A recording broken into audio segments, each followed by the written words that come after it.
ठाणे आता केवळ शहर नाही तर सौंदर्याचा कहर आहे. सौंदर्याचा मापदंड ठरलेलं ठाणे शिंदे साहेबांनी रंगीबेरंगी भिंती, चित्र आणि पेंटिंग्सनं आणखी नटवलं. मासुंदा तलावाचं झालेलं पुनरुज्जीवन तर शहराला मिळालेली नवी ओळख ठरली. ठाण्याचा प्रत्येक कोपरा आता सुंदर होतोय. याच सोबत रायला देवी तलाव सौंदर्यीकरणाचा दुसरा टप्पा देखील सुरू झाला.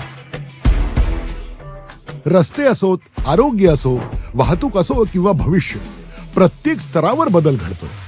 कारण या फक्त फेसबुकी घोषणा नाहीत तर प्रत्यक्ष कृती आहे. शिंदे साहेबांच्या सक्षम नेतृत्वाखाली महायुतीनं केवळ ठाण्याचं रूप बदललं नाही तर ठाणेकरांच्या जगण्यालाच नवा अर्थ दिलाय. म्हणूनच म्हणावंसं वाटतं, आज ठाणे बहरले धनुष्यबाणाने. जगणं झाले खरंच छान, कारण धनुष्यबाण.